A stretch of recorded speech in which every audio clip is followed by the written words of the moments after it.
Sir ಏನೇನಾಯ್ತು sir? ಈಗ ಇಲ್ಲಿಂದ ಕರ್ಕೊಂಡು ಹೋದ್ರು, ಏನೇನಾಯ್ತು ಸರ್? ದೋಸೆ ಕೊಡ್ಸಿದ್ರು, ಇಡ್ಲಿ ಕೊಡ್ಸಿದ್ರು, ಆಮೇಲೆ ಬಿಸ್ಲೇರಿ ಬಾಟಲ್ ತರಿಸ್ಕೊಟ್ರು. ಆಮೇಲೆ ಸರ್ ನಮ್ಮ ಮೇಲೆ ಏನು ಕಂಪ್ಲೇಂಟ್ಗಳು ಬರೀಬೇಡಿ ಸರ್, ಡಿ ಕೆ ಶಿವಕುಮಾರ್ ಹೇಳಿದ್ದಾರೆ ಅಂತಂದ್ರು. ಏನೇನೋ ಮಾಡಿದ್ರು ಸರ್. ಇನ್ನೂ ಒಳಗಡೆ ಏನೇನೋ ಡೀಲ್ಗಳಿವೆ. ACP ಕೂತ್ಕೊಂಡ ಸರ್ ಇದೆಲ್ಲ ಒತ್ತಡ ಐತೆ ವಿಧಾನಸೌಧನ ಸದಾಶಿವನರ ಅಂದೆ. ಸರ್ ನೀವೇನ್ ಅನ್ಕೊಂತಾರ ಅನ್ಕೊಳ್ಳಿ ಅಂತಂದ್ರು. ನಾನು ಅವಾಗ DK ಅನ್ಕೊಂಡೆ. ಏನ್ ಹೇಳ ಸರ್, DK ಇಂಥ ಕೆಲಸ ಮಾಡ್ತಾನೆ ನೋಡಿ ಸರ್. ಲಾಸ್ಟ್ ಟೈಮ್ 97 ದಿವಸ ಹಾಕಿದ್ದು ಅವನೇ ಅಂತೆ. ನನಗೆ ಹೇಳಕ್ ಏನು ಭಯ ಇಲ್ಲ. ಓಕೆ, ಈತ ಏನ ಅನ್ಕೊಂಡ್ಬಿಟ್ಟಿದ್ರೆ ಶಾಶ್ವತವಾಗಿ DCM ಅಲ್ಲಿ ಇರೋದು ಇಲ್ಲ, ನನ್ಗೆ ಚೆನ್ನಾಗಿ ಗೊತ್ತಿದೆ. 100 ಜನ ಪೊಲೀಸರು ಇಟ್ಕೊಂಡು ನಾನು ಯಾವ್ದೋ ಟೆರರಿಸ್ಟ್ ವಿಧಾನಸೌಧಕ್ಕೆ ಬಾಂಬ್ ಗೇಮ್ ಇಟ್ಬಿಟ್ರೇನೋ, ಅಥವಾ ಯಾವ್ದಾದ್ರು 106 ಜನ ಹೆಣ್ಮಕ್ಳನ್ನ ಕೊಲೆ ಮಾಡಿ ಅತ್ಯಾಚಾರ ಮಾಡಿದ ರೀತಿನಲ್ಲಿ ಬಂದು ಪ್ರಪೋಸಲ್ ಕೊಟ್ರು. ನೀವೆಲ್ಲ ನೋಡಿರ್ಬೇಕು ಅದನ್ನ. ಏನಿಲ್ಲ ಸರ್, ಯಾವ್ದೋ ಒಂದು ಈ ಬಸವನಗೌಡ ಪಾಟೀಲ್ ಯತ್ನಾಳ್ ಅವ್ರಿಗೆ ನೀನು ಅನ್ಯ ಧರ್ಮದ ಹೆಣ್ಮಕ್ಳ ಕರ್ಕೊಂಬಂದ್ ಮದುವೆ ಮಾಡ್ಕೊಳಪ್ಪ, ಇದು ಕೊಟ್ಟಿದ್ದನ್ನ ನೋವಾಗಿದೆ ಅಂತ ಯಾರೋ ಒಂದು ಸುಳ್ಳು ಕಂಪ್ಲೇಂಟ್ ಕೊಟ್ಟಲ್ಲಿ. ಅದ್ರ ಮೇಲೆ FIR ಆಗಿ 2 ಸೆಕ್ಷನ್ ಹಾಕಿರ್ತಾರೆ. 2 ಸೆಕ್ಷನ್, ಒಂದು section 3 years imprisonment or fine, ಅಥವಾ ಇನ್ನೊಂದು 3 years. So less than 7 years as per Arnesh Kumar versus state of Bihar supreme court ಒಂದು ಗೈಡ್ಲೈನ್ಸ್ ಮಾಡ್ಬಿಟ್ಟಿದೆ. ಸುಮ್ನೆ 7 ವರ್ಷಕ್ಕಿಂತ ಕಡಿಮೆ ಇರುವಂತ ಯಾವುದೇ ಅಫೆನ್ಸ್ ನನಗೆ ಅಂತಲ್ಲ, ಇದು ಕರ್ನಾಟಕದಲ್ಲಿ ಇಂಡಿಯಾದಲ್ಲಿ ಯಾರೇ ಆಗಿರ್ಬೋದು, Arnesh Kumar versus Union of India ಪ್ರಕಾರ 7 ವರ್ಷಕ್ಕಿಂತ ಕಡಿಮೆ ನಿಮ್ಗೆ ಆ ಒಂದು FIR ಅಲ್ಲಿ ಸೆಕ್ಷನ್ ಇತ್ತು ಅಂತಂದ್ರೆ ನಿಮ್ಗೆ ಅರೆಸ್ಟ್ ಮಾಡಿಗೆ ಪ್ರಾವಿಷನ್ನೇ ಇಲ್ಲ. They have to give notice under section 35 of BNSS. ಮುಂಚೆ CRPC ಇತ್ತು, 43 ಕೊಡ್ತಾ ಇದ್ರು, 41 ಏನು ಕೊಡ್ತಾ ಇದ್ರು. 35 ಪ್ರಕಾರ ಅವರು ನೋಟಿಸ್ ಕೊಡ್ಬೇಕು. ನನಗೆ ಇವತ್ತು ನೋಟಿಸ್ ಕೊಟ್ಟು ಬೆಳಗ್ಗೆ ವಾರಂಟ್ ಎತ್ಕೊಂಡ್ಬಂದು ಆ ಗೇಟ್ ಹೊಡೆದು, ಈ ಬಾಗಿಲು ಹೊಡೆದು ಹಾಕಿ, ಈ ಮನೆ ಬಾಗಿಲು ಹೊಡೆದು ಹಾಕಿ, ಅಲ್ಲಿ ನಾಯಿಗಳಿಗೆಲ್ಲ ವಿಷ ಹಾಕಿ, ನಾಯಿಗಳಿಗೆಲ್ಲ ಮಂಪುರ್ ಬರಂಗೆ ಮಾಡಿ ಮಾಡಬಾರ್ದೆಲ್ಲ ಮಾಡೋರೆ. ಏನು ಹೇಳ್ಬೇಕು ಇವ್ರಿಗೆ? ಕೇಳಿದ್ರೆ DK ಶಿವಕುಮಾರ್ ಎಷ್ಟು ಹೇಳ್ತಾರೆ. ಸರ್ DK ಶಿವಕುಮಾರ್ ಹೇಳಿದ್ರು ಅರೆಸ್ಟ್ ಮಾಡು ಪ್ರೆಷರು ಅಂತ. DK ಶಿವಕುಮಾರ್ ಅವ್ರಿಗೆ ಬಾವಿ ಬೀಳು ಅಂದ್ರೆ ಬೀಳ್ತಾರೆ ಇವರು. ಸುಪ್ರೀಂ ಕೋರ್ಟ್ ಗೈಡ್ಲೈನ್ಸ್ ನ ಫಾಲೋ ಮಾಡಿದಿರೋ ಅಂತ ಬೆಂಗಳೂರಿನ city police commissioner Seemant Kumar Singh ಅವ್ರು ನಾನು ಕೇಳೋದೇನು ಅಂತಂದ್ರೆ, ಅಲ್ರಿ ನಮ್ಮಂತ ವಕೀಲರಿಗೆ ನಿಮ್ಮ ಪೊಲೀಸ್ ಇಲಾಖೆ ಈ ತರ ಮಾಡಿದ್ರೆ DK ಶಿವಕುಮಾರ್ DK ಶಿವಕುಮಾರ್ ಕಾನೂನು ಮಾಡ್ತಾ ಇದಾರ? ಈ ದೇಶದ ಪಾರ್ಲಿಮೆಂಟ್, ವಿಧಾನಸೌಧ ಮತ್ತೆ ಸಂವಿಧಾನ ಅಥವಾ ಸುಪ್ರೀಂ ಕೋರ್ಟ್ ಮಾಡ್ತಾ ಇದೆ? ಸೀಮಂತ್ ಕುಮಾರ್ ಸಿಂಗ್ ಅವರೇ ನೀವು ತಲೆಗೆ ಹಾಕೊಳ್ಳಿ. ನಿಮ್ ಪೊಲೀಸ್ ಅವರು ಲೆಸ್ ದೆನ್ 3 years ಒಂದು FIR ಆಯ್ತು ಅಂತಂದ್ರೆ ಸ್ಕ್ವಾಡ್ ಎತ್ಕೊಂಬತ್ತಾರೆ, 150 ಜನ ಕರ್ಕೊಂಬತ್ತಾರೆ. ಸೀಮಂತ್ ಕುಮಾರ್ ಸಿಂಗ್ ಅವರೇ, ಇದೇನೋ ಪೊಲೀಸ್ ಮಾಫಿಯಾ ನಡೀತಾ ಇದೆಯಾ?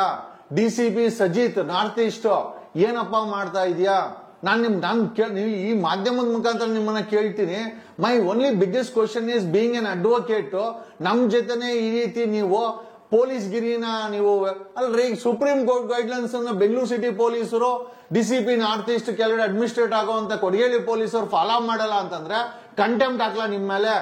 ಯಾರೋ ಸೀಮಂತ್ ಕುಮಾರ್ ಸಿಂಗ್ ಅನ್ನ DCP ನಾರ್ತ್ ಈಸ್ಟ್ ಪಾರ್ಟಿ ಮಾಡಿ, ACP ಯಲಂಕನ ಪಾರ್ಟಿ ಮಾಡಿ, ನಮ್ಮನೆಗೆ ನೀವು ನಿನ್ನೆ ಸರ್ಚ್ ವಾರೆಂಟ್ ಎತ್ಕೊಂಡ್ಬಂದು ನ್ಯಾಯಾಲಯವನ್ನ ಮಿಸ್ಗೈಡ್ ಮಾಡಿ ಸುಳ್ಳು ಸರ್ಚ್ ವಾರೆಂಟ್, ಸುಳ್ಳು ಹೇಳಿ ಅಲ್ಲಿ ಸರ್ಚ್ ವಾರೆಂಟ್ ಇಸ್ಕೊಂಡ್ಬಂದು ಮನೆಗೆ ನುಗ್ಗಿ ಬಾಗಿಲು ಹೊಡೆದಾಕಿ, ಗೇಟ್ ಹೊಡೆದಾಕಿ, ಅಲ್ಲಿರೋ ನಾಯಿಗಳಿಗೆಲ್ಲ ಸೆಡೆಟಿವ್ಸ್ ಹಾಕಿ ಒಂದು ನಾಯಿ ಸತ್ತೋಗಿದೆ.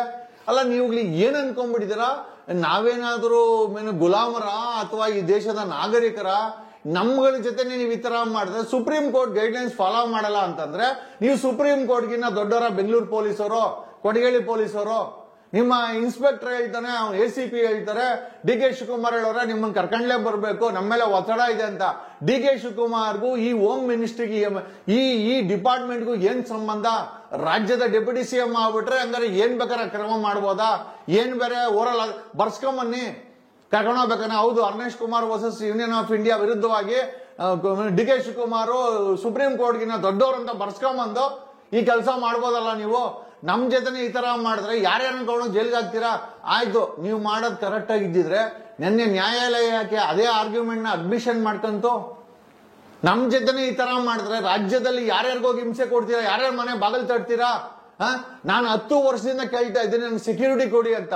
ನನ್ನ ಮನೆ ಬಾಗಿಲಿಗೆ ನನಗೆ ಇದುವರೆಗೂ ಸೆಕ್ಯೂರಿಟಿ ಕೊಡ್ತೀರೋ ನೀವು 200 ಜನ 3 ದಿವಸ ಕಾಯ್ಕೊಂಡು ನಿಂತ್ಕೊಂಡಿದ್ದೀರಾ ಇಲ್ಲಿ. ನಮ್ ಪ್ರಶ್ನೆ ಏನಪ್ಪಾ ಅಂತಂದ್ರೆ, ನಮ್ಗನ್ಸಿದ್ದೇನೆ ನಾವು ಆಂಟಿಸಿಪೇಟರಿ ಬೇಲಿಗೆ ಮೂವ್ ಮಾಡಿದ್ವಿ. ನೋಟಿಸ್ ಕೊಟ್ರಲ್ಲ, Arnesh Kumar versus Union of India Supreme Court guideline ಎಲ್ಪಿಂದ ನೀವು ಫಾಲೋ ಮಾಡ್ತೀರಾ? ಸುಪ್ರೀಂ ಕೋರ್ಟ್ಗೆ ಬೆಂಗಳೂರಿನ ಪೊಲೀಸ್ ಅವ್ರಿಗೆ ಮರ್ಯಾದೆ ಕೊಡದಂತ ಪೊಲೀಸರು ಆಗ್ಬಿಟ್ಟಿದ್ದೀರಾ ನೀವು. ಸುಪ್ರೀಂ ಕೋರ್ಟ್ಗಿನ ದೊಡ್ಡ ದೊಡ್ಡ ವ್ಯಕ್ತಿಗಳಾಗ್ಬಿಟ್ಟಿದ್ದೀರ ಪೊಲೀಸರು, ಕೊಡಗೇಳಿ ಪೊಲೀಸರು ಮತ್ತೆ ಬೆಂಗಳೂರಿನ ಪೊಲೀಸರು. ಶ್ರೀಮಂತ್ ಕುಮಾರ್ ಸಿಂಗ್ ಅವರೇ, ದಯಾನಂದ್ ಮನೆ ಸಸ್ಪೆಂಡ್ ಆದ್ರು, ಯಾಕೆ ಹೇಳಿ? ಡಿರಿಲೆಕ್ಷನ್ ಆಫ್ ಡ್ಯೂಟಿ. ನೀವು ಮನೆಗೆ ಹೋಗ್ಬೇಕು ಅಂತಿದ್ದೀರಾ, ನನಗೇನು ಸಮಸ್ಯೆ ಇಲ್ಲ, ಆಗ್ತೀನಿ ಕಂಟೆಂಪ್ಟು. ಏನೇ ಸರ್, ಆಯ್ತು ಸರ್. ಈಗ ಅದು ಈಗ ಜಾತಿ ನಿಂದನೆ ಅನ್ನೋದು ಮಾತ್ರ ಹೆಸರಿಗೆ ಮಾತ್ರ ಅಂತಾರ ಸರ್? ಸರ್, ಜಾತಿನಿಂದನೇ ಏನಿಲ್ಲ ಅದರಲ್ಲಿ.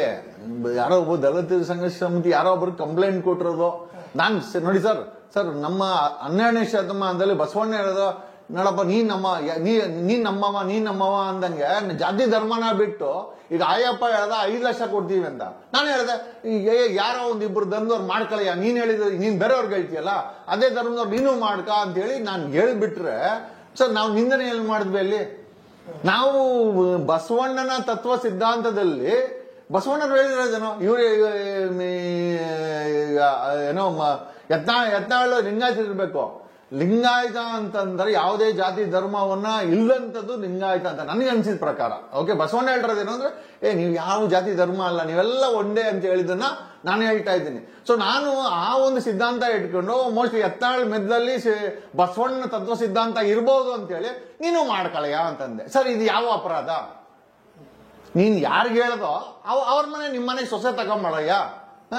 ಜೊತೆಲಿ ನಾನು ಅನ್ಯ ಯಾವ್ದೋ ಒಂದ್ 2 ಜೊತೆ ಎಷ್ಟು ಹೇಳಿದೆ, ಬೇಕಾದ್ರೆ ಒಕ್ಕಲಿಗರನ್ನೇ ಮಾಡ್ಕ, ನನಗೆ ಸಮಸ್ಯೆ ಇಲ್ಲ. ಲಿಂಗಾಯತರ ಮಾಡಿ, ಈಗ ನಾವೆಲ್ಲರೂ ಒಂದೇ ಅಂದ್ಮೇಲೆ ಇಲ್ಲಿ ಜಾತಿ ಧರ್ಮನೇ ಬೇಡ. ನೀನ್ ಹೇಳಿದ್ದೊಂದು ಧರ್ಮ ಕರ್ಕೊಂಬಂದ್ ಮಾಡಿ ಇನ್ನೊಂದು ಏನೋ ಮಾಡ್ಕಂತ ಹೇಳ್ದೆ. ಅದಕ್ಕೆ ಕಂಪ್ಲೇಂಟ್ ಕೊಟ್ಟು ನಾನು ಶಾಂತಿ ಕದಡಿದೀನಂತೆ, ಏನ್ ಕೊಲೆಗಳಾಗ್ಬಿಟ್ವಂತೆ. ಇವ್ರುಗಳು ದಿನ ಬೆಳಗ್ಗೆ ಎದ್ದು 5 ಲಕ್ಷ ಕೊಡ್ತೀನಿ ಮದುವೆ ಮಾಡ್ಕ, ಅವನಿಗೆ ತಲೆ ಕೆಟ್ಟೋಗಿದೆ, ಅಲ್ಲಿ ನಮ್ಮ ಸಾಬರ್ ನೋಡೋದಾಕವ್ರೆ, ಇಲ್ಲಿ ವಿಷ ಹಾಕರೆ, ಅಲ್ಲಿ ತಗೊಂಡೋಗಿ ವಿಷ ಹಾಕರೆ ಯಾರನ್ನೂ ಅರೆಸ್ಟ್ ಮಾಡಲ್ಲ. ಸ್ಕೂಲಲ್ಲಿ ವಿಷ ಹಾಕ್ತಾರೆ ಇವರು, ಅಲ್ಲಿ ಅರೆಸ್ಟ್ ಮಾಡಲ್ಲ. ಮಂಗಳೂರಲ್ಲಿ, ಚಿಕ್ಕಮಂಗ್ಳೂರಲ್ಲಿ, ಉತ್ತರ ಕನ್ನಡದಲ್ಲಿ ಮೈಕಲ್ ಹಿಡ್ಕೊಂಡು ಒಬ್ರಿಗೊಬ್ರು ಭಾಷಣಗಳು ಮಾಡ್ಕೊಂಡು ಕೊಲೆಗಳು ಮಾಡ್ಕೊಂತಾರೆ, ಅದು ಶಾಂತಿ ಕರಡಲ್ಲ. ನಾವು ಯತ್ನಾಳ್ ಮಾಡ್ಕೊಳ್ಳಪ್ಪ ಅಂತಿದ್ದಕ್ಕೆ ಈ ತರ ಆಗಿದೆ. ಏನೋ ಮಾನ್ಯ ನ್ಯಾಯಾಲಯ ಪುರಸ್ಕಾರ ಮಾಡಿದೆ sir. Arnesh Kumar versus Union of India, Union of Bihar ಅಲ್ಲ, ಸ್ಟೇಟ್ ಆಫ್ ಬಿಹಾರ್ ವಿರುದ್ಧದಲ್ಲಿ ಸುಪ್ರೀಂ ಕೋರ್ಟ್ ಒಂದು ಗೈಡ್ಲೈನ್ಸ್ ಮಾಡಿದೆ. 7 ವರ್ಷಕ್ಕಿಂತ ಕಡಿಮೆ ಇರುವಂತ ಯಾವುದೇ ಸೆಕ್ಷನ್ ಹಾಕಿದ್ರೆ FIR ಅಲ್ಲಿ, ಆ FIR ಅಲ್ಲಿ ಅರೆಸ್ಟ್ ಮಾಡಂಗಿಲ್ಲ. ಸೆಕ್ಷನ್ 35 ಆಫ್ BNSS ಏನಿದೆ, CRPC ಅಂತ ಹೇಳ್ತಾ ಇದ್ರಲ್ಲ, ಅದರ ಪ್ರಕಾರ ನೋಟಿಸ್ ಕೊಡಬೇಕು, ಅವಕಾಶ ಕೊಡಬೇಕು. ಆರೋಪ ಹೊತ್ತಿರೋರಿಗೆ ಅದಕ್ಕೆಲ್ಲ ಕ್ರೋಢೀಕರಿಸಿ ಅದಕ್ಕೆ ನಿಮ್ಗೆ ಎಕ್ಸ್ಪ್ಲನೇಷನ್ ಕೊಡಕ್ಕೆ ಅಂತ ಹೇಳಿದ್ದಾರೆ. ಇವರು DK ಶಿವಕುಮಾರ್ ಏನೋ ಹೇಳದಂತೆ ತಕೊಂಬನ್ನಿ ಅವನ್ನ ಅಂತ. ಏನ್ DK ಶಿವಕುಮಾರ್ ಏನು ಈಗ ನನ್ನನ್ನ ಈ ಫಿಲಂ ಇಂಡಸ್ಟ್ರಿ ತರ ಏನೋ ನಟು ಬೋಲ್ಟ್ ಅನ್ಕೊಂಡ್ಬಿಟ್ಟವನ, ನನ್ಗೆ ಗೊತ್ತಾಗ್ತಾ ಇಲ್ಲ. ಕೇಳಿದ್ರೆ ನಾನು ಅಲ್ಲಿ ಅಂತಾನೆ. ಮೊನ್ನೆ ನೋಡಿದ್ರೆ ಮಹೇಶ್ ತಿಮ್ರೋಡಿಗೆ ಒದ್ದೆ ತಾಕೊಂಬನ್ನಿ ಅಂತ, ಅಸಾಲ್ಟ್ ಮಾಡಿ ಅಂತ ಒಬ್ಬ ಹೇಳಿದ್ರೆ ಇದನ್ ಮೇಲೆ FIR ಹಾಕ್ಬೇಕಲ್ಲ. ಈಗ ನಾವು ಒಬ್ಬ ಡೆಪ್ಯೂಟಿ CM ಆಗಿ ಒಳಗಾಕಿ ಅಂತ ನಾನು ಹೇಳು, ಒಳಗಾಕಿ ಅಂತ ಹೇಳಕ್ಕೆ ನಿನ್ ಕೆಪಾಸಿಟಿನೇ ಇಲ್ಲ. ಬಿಕಾಸ್ ಇವ್ರು ನಾಟ್ ಎ ಹೋಮ್ ಮಿನಿಸ್ಟರ್. ಈಗ ಹೋಮ್ ಮಿನಿಸ್ಟರ್ ಕೆಲಸ ಈಯಪ್ಪ ಇನ್ಚಾರ್ಜ್ ತಗೊಂಡತಾರ. ಹಂಗಾರೆ ಏನ್ ಸರ್, ಹಂಗಾರೆ ಯಾವ ಪೋರ್ಟ್ಫೋಲಿಯೋಗೂ ಮರ್ಯಾದಿಲ್ಲ ಈ DK ಶಿವಕುಮಾರ್. ಅಲ್ಲಿ ಸಿದ್ದರಾಮಯ್ಯನ ಬಾಯಿ ಮುಚ್ಚಿ ಸಿದ್ದರಾಮಯ್ಯನ ಕೆಲಸ ಮಾಡ್ತಾನೆ, ಹೋಮ್ ಮಿನಿಸ್ಟರ್ ಕೆಲಸ ಮಾಡ್ತಾನೆ. ಒಳಗಾಕಿ ಅಂದ್ರೆ ಏನ್ ಸರ್, ಏನು ಗೂಂಡಾಗಳಿಗೆ ನಾವೇನು ಅಧಿಕಾರ ಕೊಟ್ಬಿಟ್ಟಿದೀವ? 2028 ಮುಂಚೆನೆ ಉದ್ರೋಗ ಕ್ಯಾಂಡಿಡೇಟ್ ಅಲ್ಲಿ DK ಶಿವಕುಮಾರ್ ಒಬ್ಬ ನೆಕ್ಸ್ಟ್ MLA ಆಗಲ್ಲ ಸರ್, ನಾವು ನೋಡ್ಕೊಂತೀವಿ.